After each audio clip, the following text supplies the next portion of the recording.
Kayla Moreno, Matthew Murray. How are you, my friend? I'm doing really well this morning. Thank you for having me. Absolutely.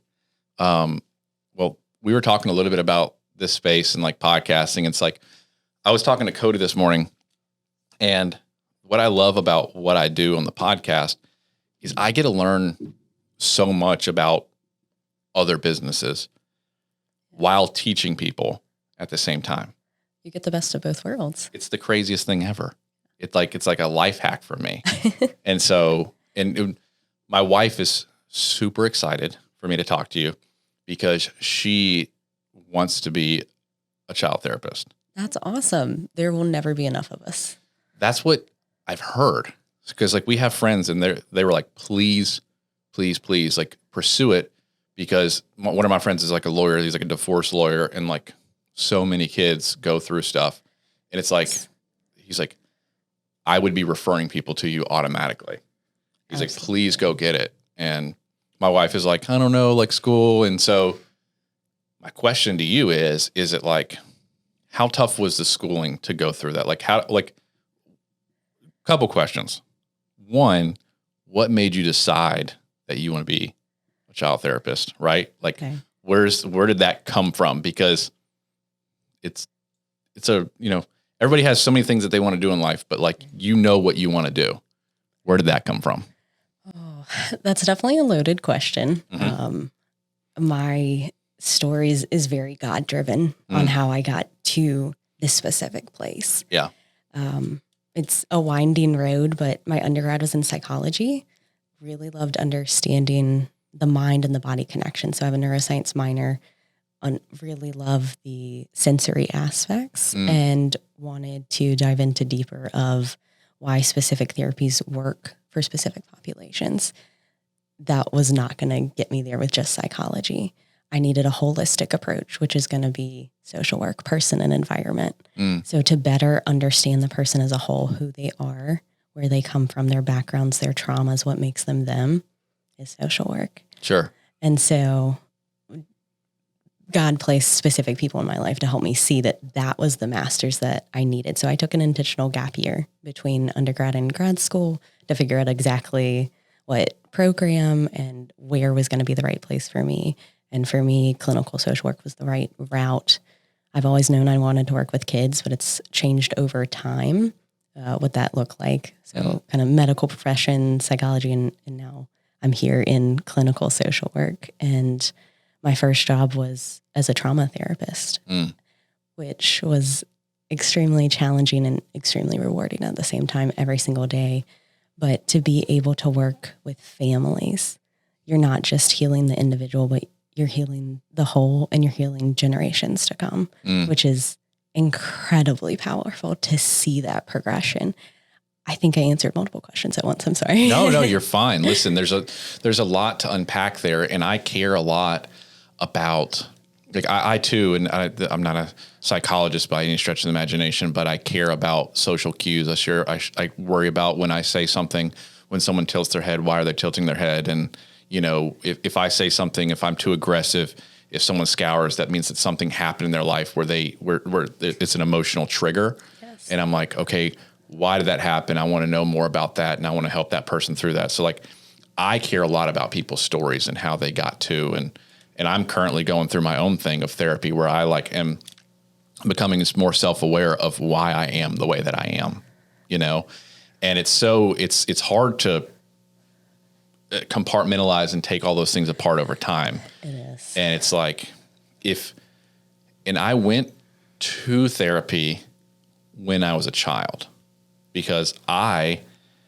didn't have an outlet for my anger when I was a kid. Okay. And so I still struggle with that today because we stopped going to therapy because we couldn't afford it. Which is a challenge for a lot of people out there. Right. And I feel like finances should never be a barrier to services, which is part of the reason that I prayed about the rates that I do. They're very, very competitive for the area because I'm trying to hit that middle class, the ones that it won't be fully covered by insurance, but can't afford to completely out of pocket. Like, that's my target population. Yeah. Do you take insurance? Is it all?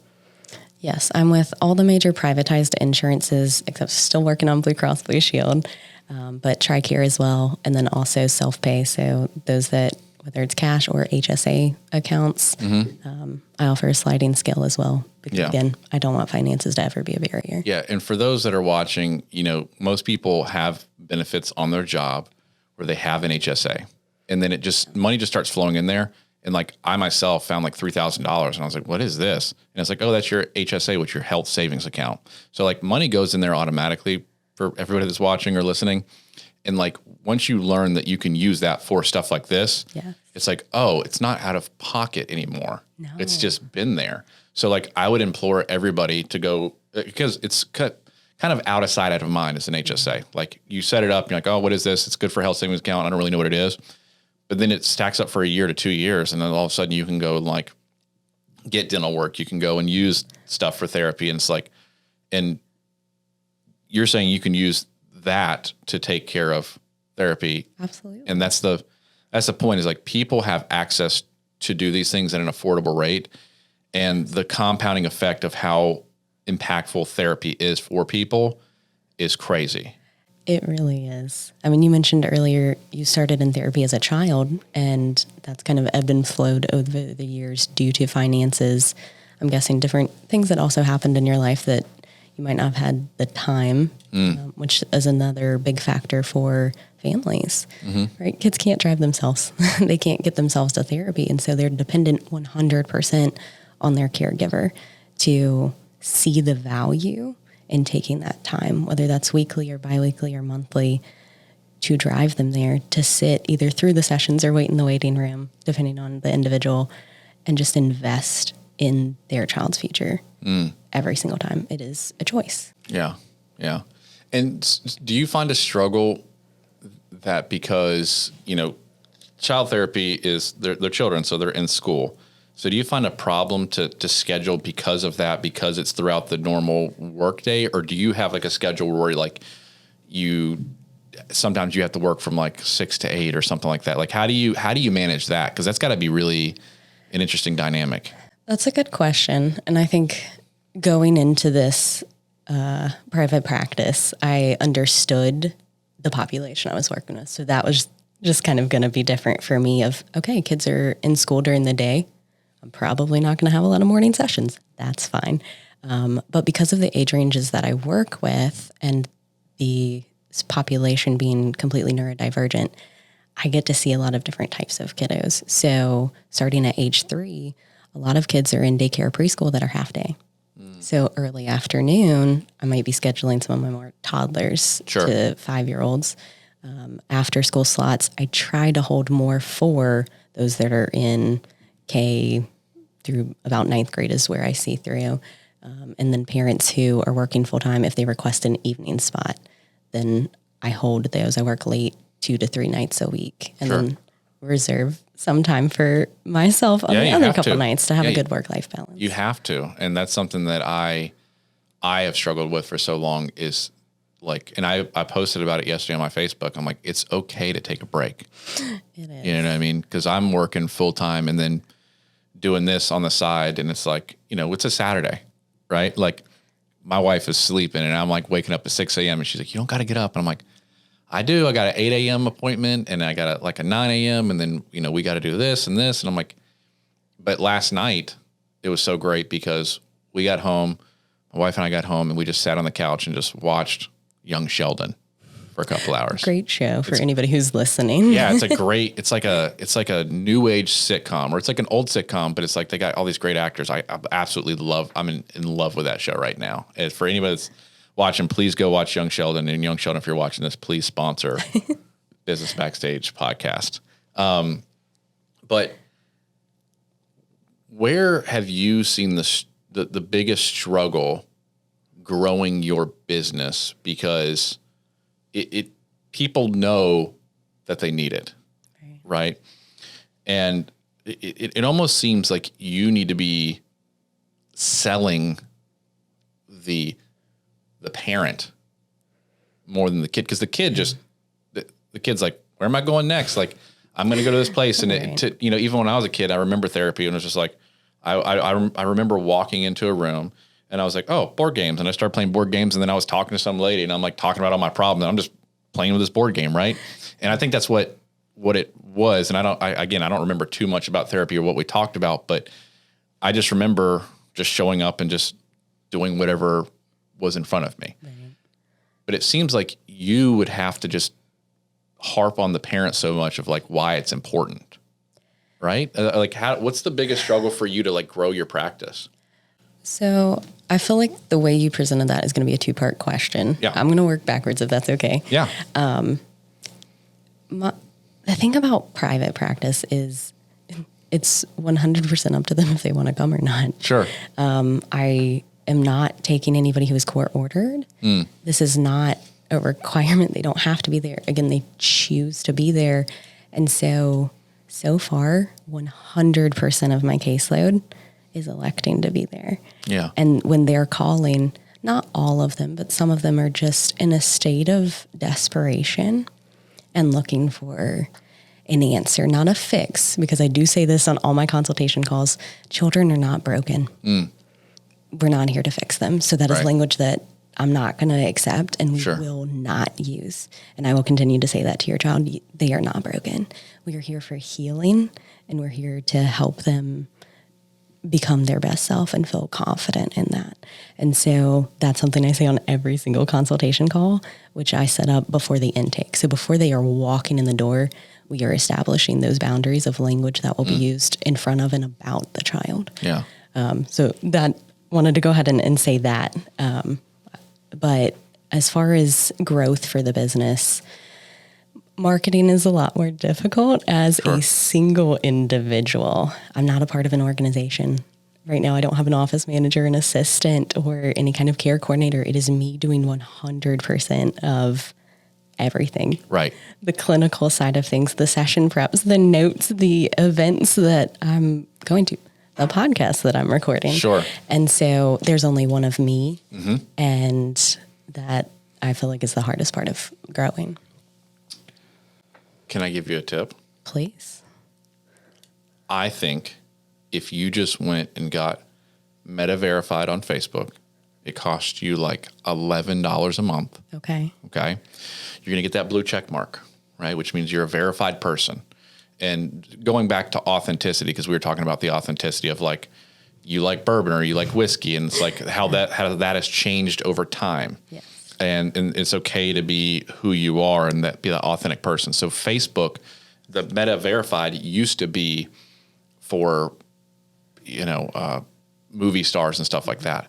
But now they care so much about authenticity that you're a real person and things are not AI generated. Does that make sense? That makes sense. And so they give people the ability to do this. Most people just don't know how to do it because it's kind of hidden in your phone.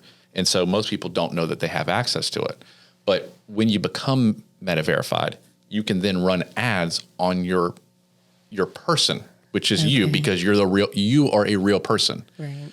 And so when you have original content and you can speak to the audience and say, this is what it is, you can run an ad over just the Wilmington area and talk to the parents and talk about what you just talked about, that like, hey, you might be in a point, like if you have a child and your wording would be better than mine, right? So I don't want to drive this, but you have a message, whatever your message is to the parents, just say it on a camera like this. Yeah. Just be real. It's almost like one shot and done. Like whatever it is you want to say, just elevator say it. Pitch. Just go for it.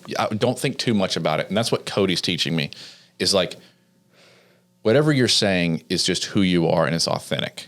And so if you think too much about what you're going to say, it doesn't come off the same way. That makes sense. And so just saying what you want to say to the audience, which is the parents, and saying, this is why I'm doing this. And if you're watching this, you might be thinking that your kid is broken and you need to fix your kid. But I'm going to set the stage now that your kid's not broken. They just need a place to heal, or what, however, again, your message is your message. So I can't say it for you, but if you said that and then ran an ad over the Wilmington area, you can boost it for like $100 a month. Okay. a month, and you're going to get tons of views.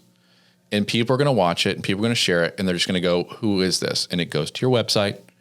And then on your website, you have a quick little, another video of like, hey, if you made it this far, you know, you're seeking a place to heal with your child. Right. You realize that it's going to be okay. And like, let me walk you some of the things of some common myths. Is that a word? You're not a bad parent. You're not a bad parent for child going to. You're not a bad parent for this, and it's okay. And I'm going to make sure that you understand how this is going to work and what I'm going to help you with, because I'm not going to just walk with your child through this, but I'm going to walk you through this too.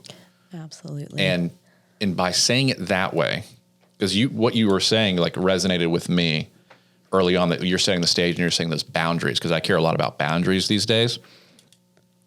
When you do that, you're going to get a lot of traffic to your website. Okay. It's like a life hack. It's like super cheap. It's like super cheap life hack. We all need those, right? Yeah. But like most people don't know you can even get Facebook Meta verified because it's so hidden for some reason. And so I'm like, I'm just trying to teach people how to do it. But then like once you do it, like I'll set up a time for me and you. Like once you do it, I'll set up a time for me and you to like, we can shoot the video right after we're done here today of you just speaking to the camera, being authentic. We'll get it edited for you. We'll make it look great. You get Meta verified, you post it, and I'll show you how to boost it. That would be incredible. Yeah. Thank you. Yeah.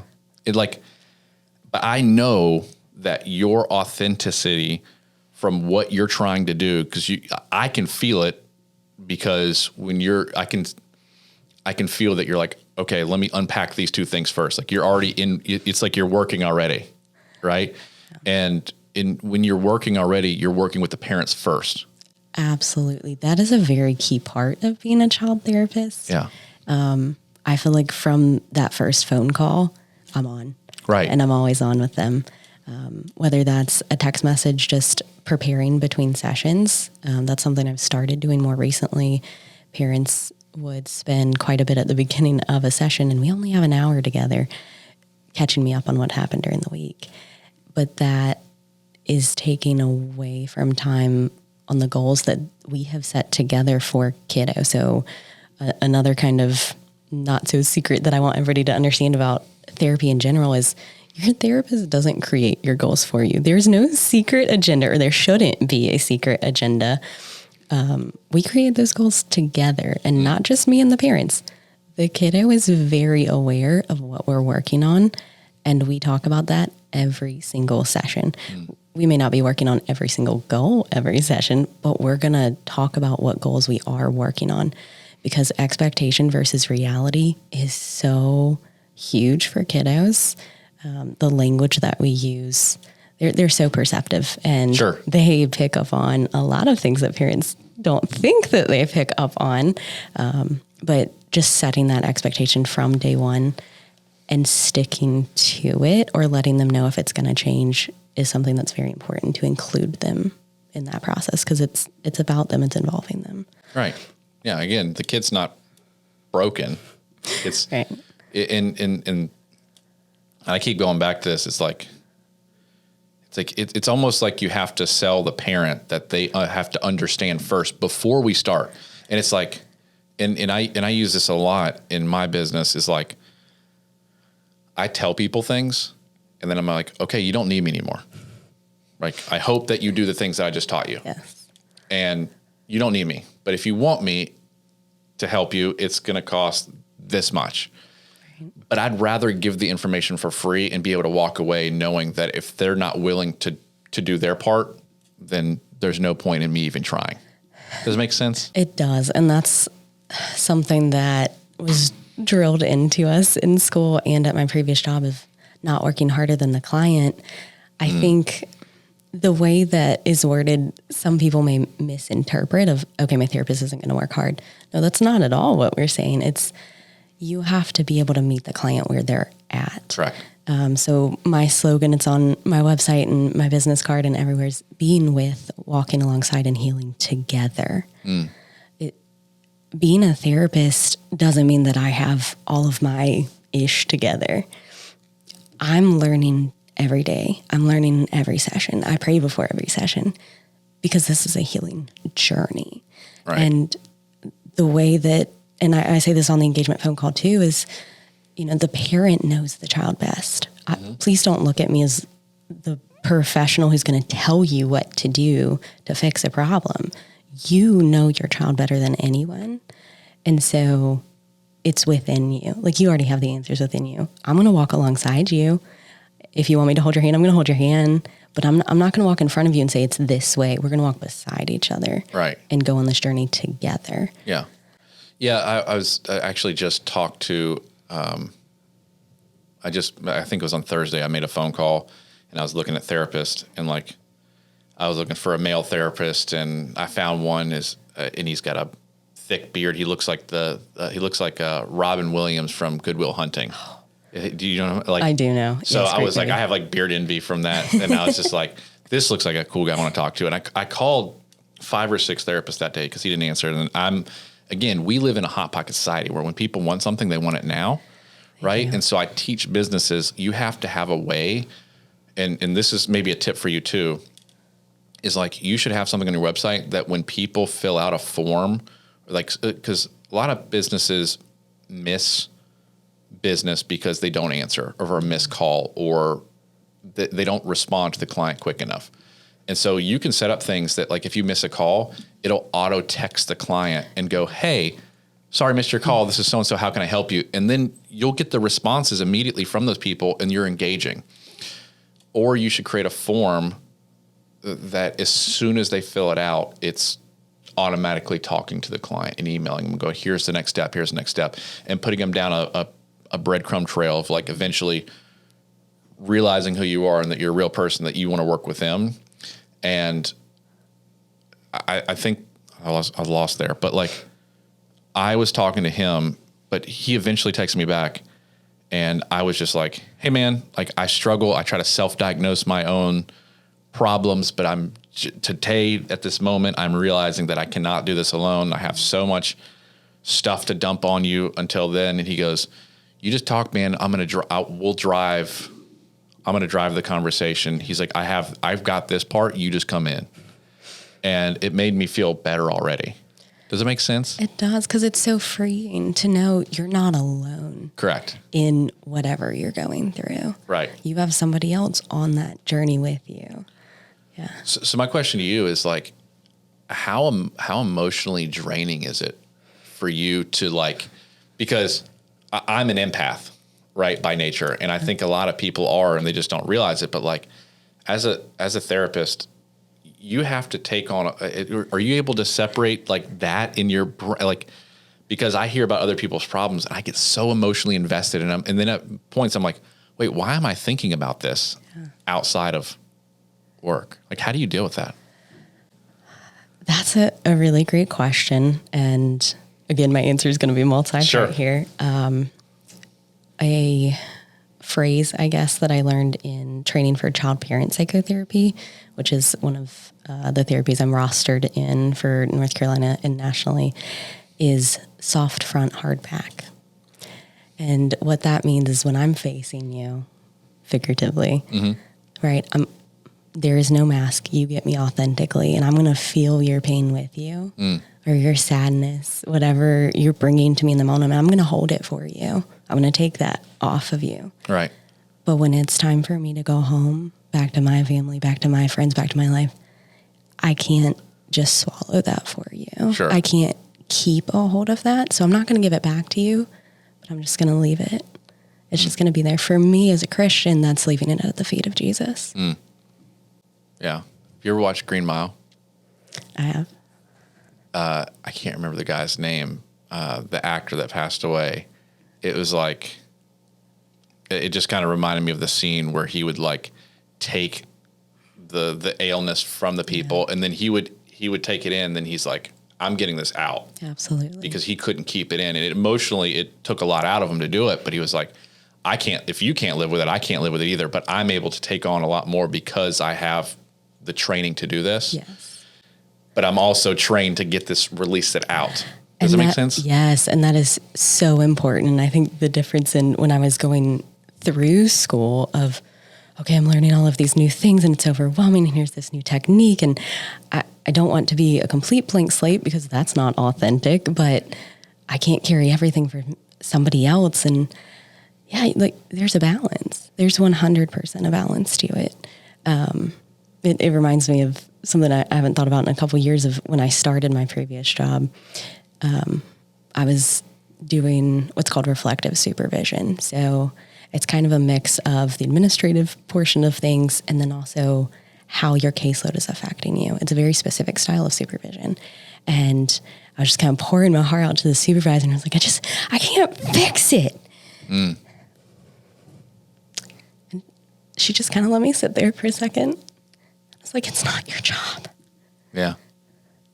And ever since then, I've been able to see, okay, it's not my job to fix a person. Because again, they are not broken. But if I go into it as the therapist, if I bring that kind of negative energy and say, okay, I have to fix it, then that's going to get off on the person. And they're going to feel like, okay, they feel like they have to fix me. There must be something wrong with me inherently, who I am as a person. Correct. So I had to immediately 180 my perspective on that. Yeah. Which is like you said, you meet people where they're at or like get on their same wavelength, if that makes sense.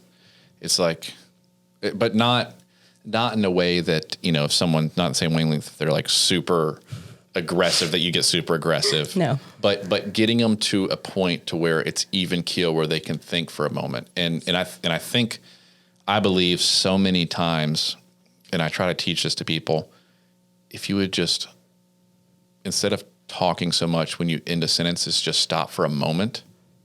Yes. And allow the person to think about what you just said. And so even just now, it got real quiet. And people hate quietness. And so some people just talk for too long. And if you just learn to just give it a few moments, it lets people understand what you just said, and they realize, and you just said it, like, and it hit me too. It's like, I always try to fix people's problems. And I have a problem that if they don't do what I know is going to work, it like pisses me off. But dang it, I'm like in therapy right now where I'm like, I can't fix everybody. You know what I mean? It's like, I can only go so hard. Like, and I say it all the time, you can only want it so bad for other people. Absolutely. But if someone's not willing to try, you can't bring that home. No. And I wrote something, or I heard it the other day, and I put it on my Facebook, which is, let your spouse get the best of you and not the rest of you. And I, from somebody as an empath that cares so much about other people and hears so many people's problems because of what I do, sometimes I go home and I bring that to the door. You know what I mean? Yeah. And I hate walking through the door and bringing that to my wife because it's not fair on her. And she has her problems. And so if we're meeting each other at the door with problems, it immediately doesn't work well. And so my wife and I just kind of started a thing where we're like, hey, when we both get home, it's like an hour of like quiet. Ooh, okay. So we can like decompartmentalize, like we can just forget about whatever we were thinking about, and then we can ease into the conversation. And that's been really helpful. Yeah, that definitely sounds like a great technique that you guys collaboratively decided is best for each of you and both of you simultaneously. Right. I've heard a lot of different techniques. Some are going to be internal processors. Some are going to be external processors. It's hard when you are one way and your spouse or partner is another. I'm very much an external processor. Bless my sweet, shy husband who's an internal processor. Yeah. So we've had to come to a slightly different agreement, but similar of he is an oncology nurse and was in the Marines for 4 years. So also very heavy trauma work. And then as a child therapist and previous trauma therapist, like there were days we'd come home and we would bring that anger and that guilt if a patient passed away on a code for him, right? Like me hearing children talk about their traumas very heavy. And so bringing home this very negative energy and towards each other is just, it wasn't acceptable and it wasn't healthy. So we may not have been complete silence away from each other, but for us, we chose to do it together. So not oversharing, but the how it affected us so that we could better understand each other's triggers and what we needed to feel better, if that makes sense. Yeah. Like how, like asking them, like, how do you handle this certain thing? Like, how do you want, and I tell my wife, I'm like, I want to come home and experience love, because outside, like when I walk out the door, I'm a different person. Yeah. I'm who I'm supposed to be for the people out there. But when I come home, I am like a child, if you will. You know what I mean? Like I walk outside the door and I handle problems all day long. And so when I go home and it's like, you didn't do this. And I'm like, oh my God, I don't want to hear that stuff. I want to take my shoes off. I want to take my pants off. I don't want to do anything. Right. Just for a moment. I don't want to hear about what I didn't do, because I did so many things throughout the day. And so like, I'm like, hey, let's cook together. Let's be quiet for a minute. Let's do this and like show a loving home. And it's been good. It's been really good. And we struggle still, right? We still go through things. And it's like, but I think that the parents that you're working with those children, it's like, they have to understand that too. Yes. And like, so are you teaching that as well? Ooh, that's a really good question. I haven't been asked yet in this one, so I appreciate that. Part of what I do in the beginning for a lot of my clients is run a battery of assessments or in screeners, one of which is the Parent Stress Index.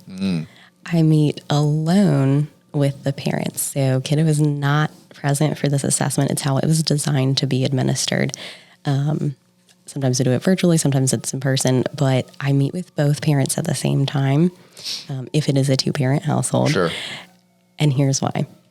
Because sometimes these people have gotten to this point and have never had the conversation that you and I just had about, hey, babe, what triggers you? You seem to really get angry when little Sammy screams and cries and throws a tantrum and throws himself on the floor.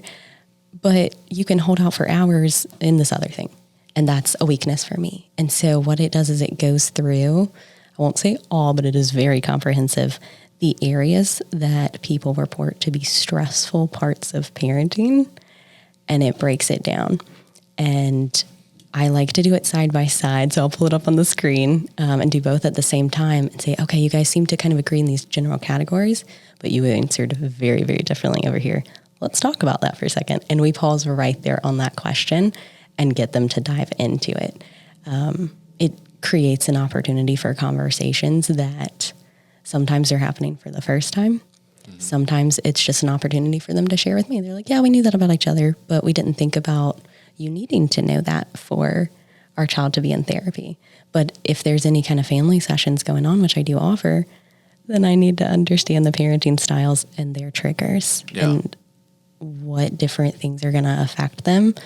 So why they're super patient in one area and then very short fuse in this area. So that is something I like to do on the beginning because it also affects the goals that we're going to create together. Yeah. They're not always just for the child. Sometimes parents come to me and say, hey, we know we need to improve in this and this and this area, but we are terrible about the implementation of it. Like, I need somebody to hold me accountable on this. So they already have some goals in mind. They just want me to basically say, did you do your homework? Yeah. Yeah. All the time I tell people, you know, Cody and I met a guy yesterday and he was like, I want to do this, this, and this. And I said, okay, we talked about manifestations, Cody and I, and he goes, I can like, if I think about something, it'll pop up my phone and then I can just start like doing it. And I'm like, okay, can I teach you a secret? And he's like, yeah. I'm like, do that, but with people. And he said, what do you mean? And I said, if you're ever thinking about somebody, just call them. And because, and I told him, I said, and I called him and Heather and I said, hey, I got 2 jobs for you today. One is a task for the business. And the other one is I want you to call 3 random people and just have conversations and tell them when you call them, hey, I was just randomly thinking about you and I wanted to see how you're doing. And it could be someone that you have not talked to in 8 years. That's just in your phone. Yeah. And when you say it that way, it creates, they're like, oh my goodness, why were you thinking about me? And you're just like, well, I was remembering a time that we did this and I just remember this good memory of you. And they're like, oh, that's really, I haven't thought about that. And then you just have this good conversation and opportunities come from it. Absolutely. And so then I'm on my way to work and I'm like, I need to be practicing what I'm preaching, right? I'm telling them to do these things. I got to do it too. I messaged this guy that I met at a speaking engagement that I did. And I said, hey man, you want to get lunch? I'm just thinking about you. And he's like, sure. 1, 2, skip a few. Cody's sitting with him yesterday, writes him an entire business plan on what to do. Oh, wow. And he's like, here you go, man. Like, this is what you do. And it's like, this is exactly what you need to do. Yeah. But if you need someone to hold you accountable, that's what we're here for. Absolutely. And the guy was like, that's what I need, right? Like you have to understand where you need that. And I tell them all the time, you don't work for me. I work for you. There's things that I have got to do as the business owner. If I'm going to be the face of the company, Cody's like, you got to post more on social media, man. Like you got to be on TikTok. You got to be doing this stuff. And Heather's like, I need you to sign here and I need you to look at this thing and I need you here. And I'm like, great, that's what I need. Sometimes, and it's an interesting dynamic because you think that as the business owner that people work for you, but it's completely wrong. You work for them and you're giving them the ability to manage those things and handle that because as the business owner, you can't do it all. And it's hard to know that. And it's really hard to grow your business and make money at the same time. It is. I have learned that the hard way. You know? And so what I want to do for you is teach you how to get more clients by doing the Facebook ad that we talked about. I want to teach you how to do those things. But my first accountability thing for you, if I can, would be for you to find yourself somebody that understands your mission of who you are. And you asked me, how did I get in contact with Heather and how did I get in contact with Cody? And going back to manifestations, I watched Cody online for 2 years. Really? And he's a world record holder for chugging kombucha every single day, which sounds crazy, right? And it is in its own way. But like, I didn't know anything else about Cody other than that. And when I started my business, I knew that I couldn't do this alone because I've been in businesses that scaled very rapidly. And the problem is you couldn't scale and grow at the same time, or you couldn't scale and grow and make money at the same time. So I sat down with Cody and I said, Cody,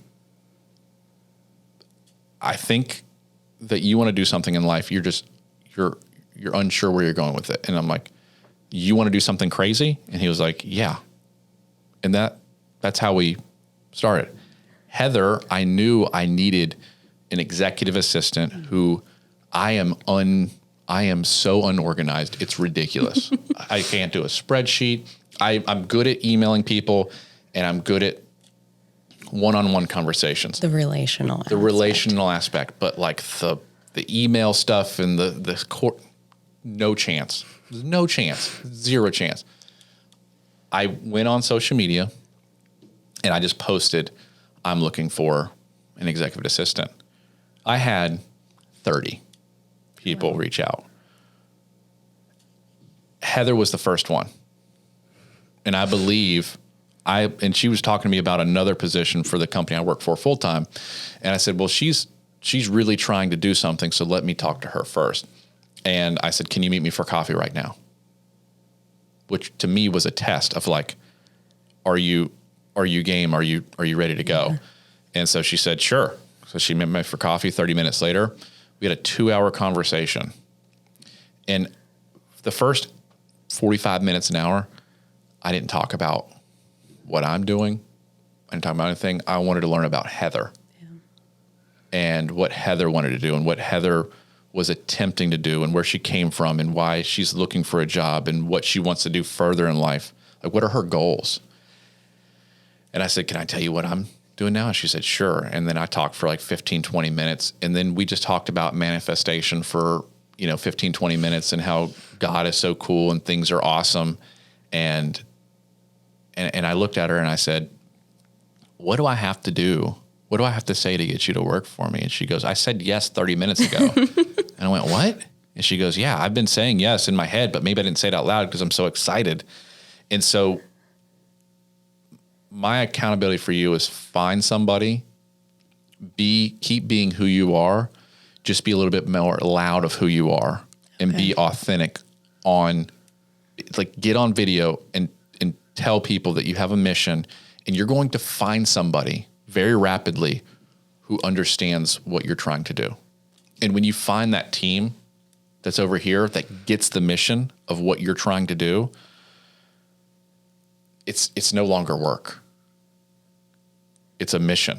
Yeah. We're a faith-based organization, and we have a mission to help people. That's it. There's no hidden. Just keep it simple. There's no hidden attachments. And yes, we do work, and we do a lot of work, and we push things. But I wanted to make sure that the people that I am working with understand what I'm trying to do, and that our goals align. Because if it's just about the money, they're not there for the right reasons. You got it. Yeah. Skills can be taught, but that relational aspect can't. The heart can't. It's either there or it's not. Yeah. And so I would implore you to find that, and it'll be a little bit of a bite because you got to pay somebody, right? But let's explain this. The tasks that you're doing that are on your plate, you're spending 10 to 15 hours a week doing, okay? And those are $20 an hour task, okay? You can pay somebody $20 an hour for 40 hours a week, okay? But that removes 15 hours of you not having to worry about those things. Absolutely. Okay, and that stress goes off of your life because you tell them, hey, I have stress from this and I don't want this and this is what I pay you for. And then they take on that for you because you're paying them and they want to make sure that you're unstressed because they get the mission. That allows you to have 15 extra hours of time where you get to work with people and do what you know how to do. And that time is worth X amount per hour. Yes. Does that make sense? So it does two things. You get to provide a job for somebody, which is a blessing. Which is a blessing, right? You get to feed people, right? Which is a blessing. And it could be just not that one person. It could be a family. Right. And that is why I was so excited to do my business, because I'm like, I'm helping feed people in my community. It's just cool. But then that 15 extra hours, if your time is worth $200 an hour, you're making exponentially more, and then you can grow your practice even quicker.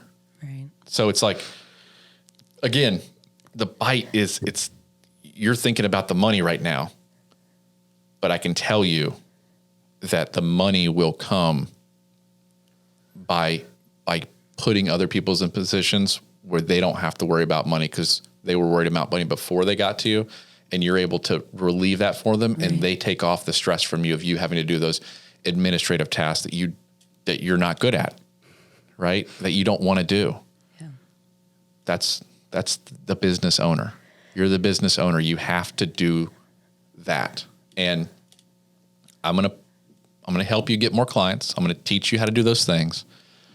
When you do it, I'm going to see if you're going to hire somebody. And I'll help you. I'll teach you how I found people. I want to teach you those skills because I recruited a lot of people over my career. It's not tough. It's not tough.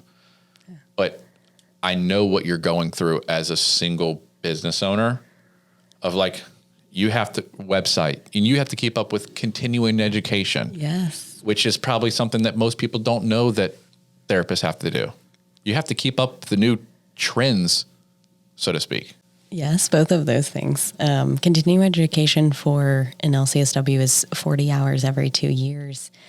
Not working for an organization that pays for any of that. That is me fronting that money as well as for the licensure. There's so much behind the scenes that it takes to run a business every month financially.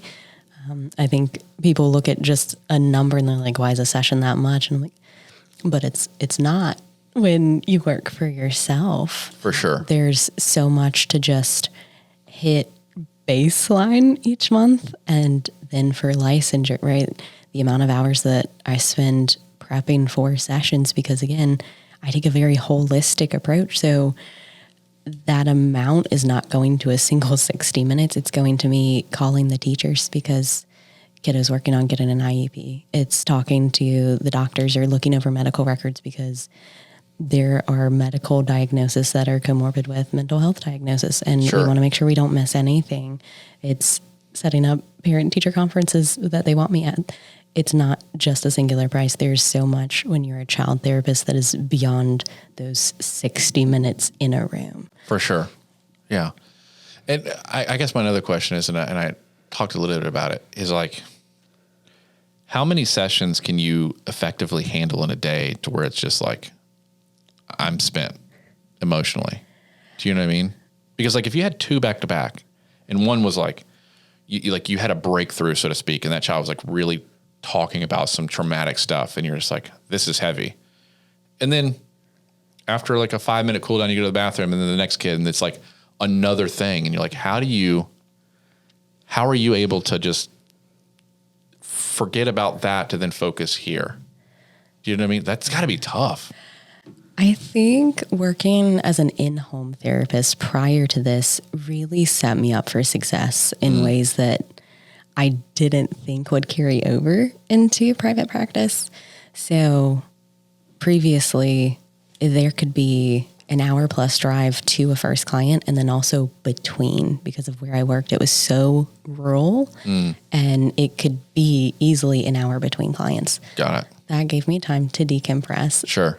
And was something that I realized as an individual, I need a little bit of that time with the type of work that I'm doing. And so while I do hear other therapists stacking back to back to back, like 11 to 12, 12 to 1, 1 to 2, I plan for more like 60 to maybe 75 or even 90-minute sessions. Even if we don't always use that time, I try to never schedule exactly back to back unless the family requests a specific time. I try to give myself at least a 15, maybe 30-minute window. Like a buffer.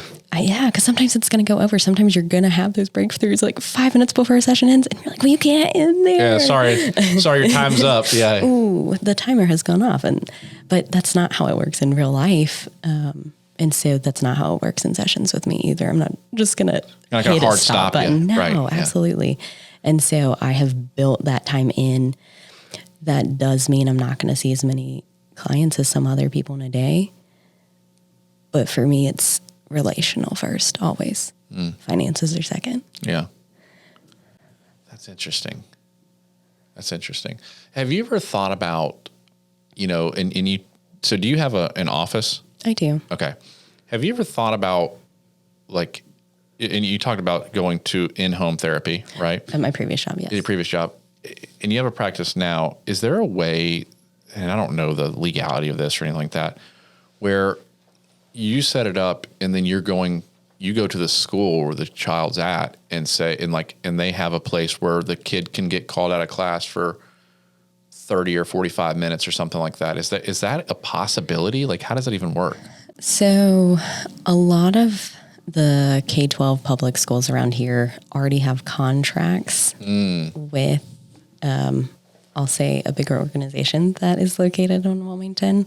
And so there's not necessarily a monopoly, but that contract has been in place for many years and doesn't look like that's ending anytime soon. And so that is between that organization, not a specific therapist, and the public school system of New Hanover County or of Brunswick County. So to get into that system would be very difficult because there's already somebody in place. Why would they pay for 2 when they already have somebody full time? That being said, because I see your face with more questions, I mentioned earlier, my caseload is 100% neurodivergent, and that allows me to see different types of kiddos in different education systems. So homeschool, they get out on a different time. Sure. They are also individuals flexible. that I can schedule in early afternoon or lunchtime. Preschool, half-day cares, charter schools, Montessori. There's a lot of different types of education around here that don't have a traditional 7:30 to 2:30 schedule. And so those have kind of been more of my target population, knowing that a lot of individuals that are neurodivergent are going to not necessarily succeed in the same kind of ways Sure. as neurotypicals in public school setting. Yeah. So like a Montessori, I think my wife is a teacher. So she was like looking into that. And Montessori school is more of a hands-on school, if I understand. Could you like go to one of those schools and then talk to a mass of parents and just be like, does that make sense? Like if I were you, I would be going to those type of schools and just go, hey, this is what I'm trying to do. Like, I believe in the holistic approach, and like talking to the owner of those schools or whoever runs it, the principal, so to speak, and just go, can I speak to the parents one day? And I think if you did that and you spoke from the heart in front of those people, as weird as that may be, and I always say, like, go speak in front of 100 people. Like, that's not odd. I know most people are very scared of that, but like, you've got a great message. And I think if you did that, you would have parents that come up to you and just go like, I need to do this. Like, we're ready to do this now. But how do you get in front of those? How do you get in front of those schools? Like, how do you do that? Like, what's your message? And so I don't know. I'm interested in figuring out how to do that. I'm a creative solution engineer, which means like when there's a problem, I'm trying to fix it already. So like, it wasn't more questions. I was just like, how do I get her to get to do that? Or what's the problem, or how can we solve this? Not fix it, but solve it. That would be interesting to figure out how to do that. That's definitely part of my long-term business goals. So slowly I've been reaching out to different schools. That being said, like referral basis is, I know, not something we've talked about yet, but Psychology Today has been incredible for me. And I think to date, my biggest referral source, people go into Google and what's the very first slot? Psychology Today, because it's basically a Google search engine for therapists. Sure. You put in your area, you put if you want a guy or a girl therapist, if you want a child therapist, in person or virtual, how far you want to drive, even if it's in your area. And it narrows all of that down for you. So that has been fantastic, as well as pediatricians. Very close connection with the Clinic for Special Children, and continuing to work with other neurodivergent therapists in the area who are speech language pathologists, OT, PT.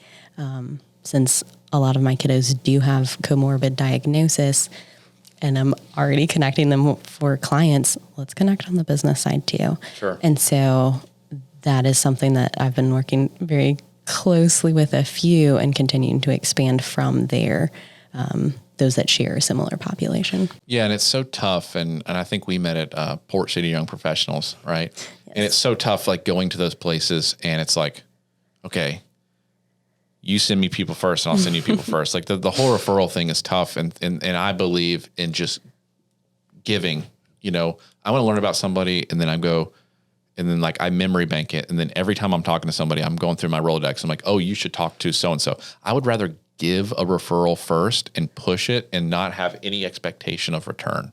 Yeah. And I wish I could teach that to people more, because it works so crazily, because people go, man, they just connected me with, they just texted or emailed and went, y'all work together, good luck. And over time, you become this connector of people. Yes. And so building that network is tougher than people think. But like I guess the tough part is like, how do you know when you're giving too much and then someone's not reciprocating? Like, when do you know to turn off that business valve where like you're becoming the referral source for them, but they're not really helping, they're not reciprocating? I guess I'm unique in the fact that hasn't happened to me yet. That's awesome. I want to say that's a God thing, and not that that would like continue forever. He's definitely in every aspect of this business. And so I think discernment is something that he's been giving me when it comes to who to talk to about those kind of things. But I think having the same kind of mindset of you of, okay, I'm just going to give. And if I get anything out of this, what a cherry on top. But like, I'm not expecting anything back. And so when I have made these connections that at this point are very much on the business side, even if I haven't gotten a referral back from them, the relationship and the business advice, just like you sharing earlier, like it's valuable. And I feel like I'm still gaining from that relationship, if that makes sense. So even if it's not a referral and coming out as a client or the financial aspect, I'm still gaining positivity from having them in my life. Yeah, that is true. And it, to the Bible, when you give without expectation, is Luke 6:38, which is give and it'll be given into you in the measure that you give it. And the measure is, and it's used so many times in the church where it talks about, give and it'll be given to you. And they're talking about like, we need donations. Right. And I'm like I love God, and I've had problems with organized religion, and that's something I'm still struggling with today. And so like I'm rereading the Bible, but give to me is giving time. It is effort. It is energy. That's what giving is. And when you give without expectation, you'll be blessed beyond belief. Absolutely. And I have so many accounts where I have realized that, and I'm trying to teach people how to realize that God's in your life the entire time. And it's just, some people just they're not able to understand what that is when it happens. And so I'm on this mission too, to teach people what that looks like. You know what I mean? Because I have so many things that have happened in my life where I'm like, oh, that was God all the way wrong. Right. And he's given me this voice to be able to speak and to be able to be vulnerable and to be able to be relatable to people and just be like, it's going to be okay and kind of thing. And the toughest part for an evangelist is to evangelize the first time. And I believe that I've been called to do this podcast, to talk about faith on a podcast, as well as helping people with business. Cause I think, saying you're a faith-based business is like you think that people are going to not want to work with you because of that. But it's actually the exact opposite. Like people are, one, nobody cares, right? And then two, the people that are like, oh my goodness, thank you for saying that. Like, I want to work with you even more, I mean, that's what happened with us when we met at Fort City Young Professionals. And it's like, I was like, I'm a faith-based organization. You're like, me too. Like, thank goodness.